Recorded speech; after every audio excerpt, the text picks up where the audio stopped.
పేలిపాలెం గ్రామానికి గౌరవ రాజ్యసభ సభ్యులు ప్రస్తుత నెల్లూరు పార్లమెంట్ అభ్యర్థి అయినటువంటి గౌరవనీయులు వేడుంపాక విజయసాయిరెడ్డి గారు సత్యమణి గారు వాళ్ళ కుమార్తె గారు ఈరోజు ఇంటింటి ప్రచార నిమిత్తం మన గ్రామం రావడం జరిగింది. ఇక్కడ ఉన్నటువంటి సర్పంచ్ అయితేనేమి, ఎంపీటీసీ అయితేనేమి, మా జిల్లా మహిళా అధ్యక్షురాలు వాళ్ళతో కలిసినటువంటి ఇంకా నాయకులు అయితేనేమి, ఇక్కడ ఉన్నటువంటి గోపిరెడ్డి గారు అందరూ కలిసి స్థానిక సంస్థల ప్రజాప్రతినిధులు, మండల లీడర్లందరూ కూడా ఈ యొక్క ప్రచారంలో పాల్గొనడం జరిగింది. ఒకసారి ఈ గ్రామం గురించి 2 మాటలు మాట్లాడాల్సిన అవసరం ఎంతైనా ఉంది. ఎందుకంటే పేలిపాలెం గ్రామాన్ని ఈ యొక్క ఎలక్షన్తో సంబంధం లేకుండా గతంలో ఎప్పుడో అరబిందోకి సంబంధించినటువంటి వాళ్ళ సొంత ఊరు కాబట్టి వాళ్ళు దీన్ని దత్తత తీసుకొని ఎంతో డెవలప్మెంట్ చేశారు. ఈ రోజు వాళ్ళ కుటుంబ సభ్యులైనటువంటి విజయసాయిరెడ్డి గారు ఇక్కడ పోటీ చేస్తున్నారు. ఒకసారి ఆలోచించండి, పార్టీలు పక్కన పెట్టండి. దయచేసి వాళ్ళ వీంకులైనటువంటి విజయసాయిరెడ్డి గారు ఇక్కడ పోటీ చేస్తున్నాడు, పార్టీలు పక్కన పెట్టండి. వాళ్ళ పార్టీకి సంబంధం లేకుండా గ్రామాన్ని అభివృద్ధి చేశారు. రాబో రోజుల్లో కూడా ఇంకా అభివృద్ధి చేయడానికి ఒక మంచి అవకాశం ఉంటుంది. తప్పకుండా విజయసాయిరెడ్డి గారిని ఆశీర్వదించండి, అదేవిధంగా ప్రసన్న కుమార్ రెడ్డిని ఆశీర్వదించండి. ఎందుకంటే విజయసాయిరెడ్డి గారు ఈ యొక్క రాష్ట్రంలో జగన్మోహన్ రెడ్డి తర్వాత ఈ పార్టీకి పెద్ద దిక్కు ఉన్నాడు విజయసాయిరెడ్డి గారు. విజయసాయిరెడ్డి గారు రాజ్యసభ సభ్యత్వం ఇంకా 4.5 సంవత్సరం ఉంది. అయినా కానీ అధినాయకత్వం జగన్మోహన్ రెడ్డి చెప్పిన మాటకి కట్టుబడి నెల్లూరుకు వచ్చి పార్లమెంట్ అభ్యర్థిగా పోటీ చేస్తున్నాడు. ఒక క్రమశిక్షణ కలిసిన వ్యక్తి, ఒక మంచి వ్యక్తి, సమాజంలో పెద్దతనం ఉన్నటువంటి వ్యక్తి. అటువంటి వ్యక్తి మన నెల్లూరు పార్లమెంటు అభ్యర్థిగా వస్తూ ఉంటే కూతవేడు దూరంలో మనకు మిదాని కంపెనీ ఉంది, ఇంకా మన శంకుస్థాపనకు రెడీ అవుతుంది. దాని పక్కన వచ్చేసి ఇఫ్కో కిసాన్ సెజ్ ఉంది, దాని పక్కన ఎయిర్పోర్ట్ రెడీ చేస్తా అంటున్నాడు. ఇదే కాకుండా ఈ నెల్లూరు జిల్లాలో రింగ్ రోడ్ అయితేనేమి, ఇన్ఫ్రాస్ట్రక్చర్ అయితేనేమి, పారిశ్రమ ఉపాధి కల్పనకి ఎంతో దోహదపడే వ్యక్తి విజయసాయిరెడ్డి గారు. విజయసాయిరెడ్డి పేరులోనే విజయం ఉంది. ఒకసారి ఆలోచించండి, ఈ యొక్క రాష్ట్రాన్ని విజయసాయిరెడ్డిగా నడిపిస్తూ ఈ యొక్క రాష్ట్ర ప్రభుత్వం గతంలో ఉన్నటువంటి పరిస్థితుల్లో కేంద్ర బిందువుగా ఉంటూ కేంద్రం నుంచి రావాల్సిన నిధులైతేనేమి, పెండింగ్ ప్రాజెక్టులు అయితే అటు ప్రధానమంత్రితో అందరితో లైజింగ్ చేసి ఇక్కడి నుంచి ముఖ్యమంత్రిని తీసుకుపోయి ఎన్నో నిధులు తీసుకుని ఘనత విజయసాయిరెడ్డి గారు.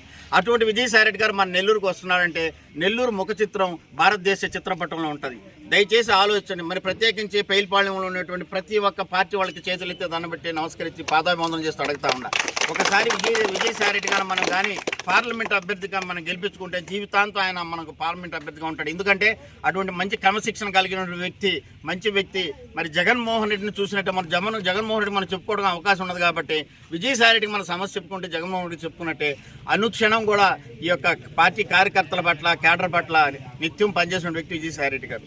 అదేవిధంగా ఈ నియోజకవర్గంకి వస్తే నలపరెడ్డి కుటుంబం వాళ్ళిద్దరే కలిసి పోటీ చేస్తున్నారు. ఒక రాజకీయ అనుభవం ఉన్నటువంటి వ్యక్తులు ఇద్దరు మనందరం కూడా ఆశీర్వదించి ఏదైతే జగనన్న ప్రభుత్వం పేదల సంక్షేమం ఇస్తా వస్తున్నారో, మరి ఈ రోజు కూడా జగనన్న కావాలనుకుని ప్రతి పేదలందరూ వెంటబడుతున్నారు. రేపు 13వ తేదీ మీరు అందరూ కూడా ఫ్యాన్ గుర్తు మీద ఓటేసి ఇటు ప్రసన్నన్నకి అటు విజయసాయన్నని కూడా మంచి అధ్యక్ష మెజార్టీతో గెలిపించమని మరి కోరుకుంటూ, మరి రాబో రోజుల్లో కూడా ఒకసారి ఆలోచించండి. మరి ఈ రోజుతో పోయేది కాదు. రాత్రులు ఏదో మేము 5,000 ఇస్తాం, 10,000 ఇస్తామని వస్తున్నారు. కొంతమంది ముసుగు దొంగలు కూడా వస్తూ ఉన్నారు. ఈ యొక్క నమ్మొద్దు. 5,000తో మన కుటుంబాలు బాగుపడవు. ఇటువంటి 5,000లో జగనన్న ఎన్నో ఇస్తున్నాడు మన అకౌంట్లో. ఒకసారి దయచేసి చూడండి. మన అభివృద్ధి రేపు వేసే ఓటు మన 5 సంవత్సరాల అభివృద్ధికి చోటు. ఒకసారి విజయసాయిని ఒకసారి గుర్తు చేసుకోండి. అటువంటి మంచి వ్యక్తి మన జిల్లాకు వచ్చాడంటే మీరు ఒక్కసారి ఆలోచించాలా. జిల్లా ఎంత అభివృద్ధి తీసుకోబోవాలో, మరి రాష్ట్రం అయితే ఒక పక్క పెట్టుకొని ఈ జిల్లాని ఒక ఎత్తున తీసుకొచ్చేటువంటి మంచి వ్యక్తి విజయసాయిరెడ్డి గారు వచ్చారు కాబట్టి ప్రజలందరూ కూడా ఒక్కసారి కన్ను తెరిచి చూసి ఒక పక్క మన జగనన్న పరిపాలన కావాలంటే ఇక్కడ ప్రసన్నన్న గెలవాలా, విజయసాయన్న గెలవాలా. తప్పకుండా ప్రతి ఒక్కరు కూడా వాళ్ళ బాటలో నడవండి. ఏదైతే మన ముఖ్యమంత్రి గారు చేస్తున్నటువంటి ప్రజా సంక్షేమ పథకాలు ఇంకా ముందుకు సాగాలంటే పేదలందరికీ గడపకి మీకు పెన్షన్ రావాలన్నా, ఇంటికి పలసరుకులు రావాలన్నా, మీ ఇంటికి ఆసరా కావాలన్నా, మరి ఏ ఒక్క కార్యక్రమం కావాలన్నా ఈరోజు మన ప్రభుత్వం ముందుంది. ఒక పక్క వాలంటీర్ వ్యవస్థ, ఒకసారి సచివాలయ వ్యవస్థ తీసుకొచ్చి ఎవరిని ఇంటి నుంచి బయటికి పోవద్దు, మా వాళ్ళే మీ దగ్గరకు వస్తారు, మీ సమస్యలు పరిష్కరిస్తారు, వెంటనే మీకు ఎలాంటి ఇబ్బంది లేకుండా మా ప్రభుత్వం ఉంది, వైఎస్ఆర్ కాంగ్రెస్ ప్రభుత్వం అని చెప్పి ఎట్టయితే ముఖ్యమంత్రి గారు ముందుకు వస్తూ ఉన్నారో మన జిల్లాలో అయితేనే మన నియోజకవర్గంలో అదేవిధంగా మంచి అభ్యర్థులు మనకున్నారు.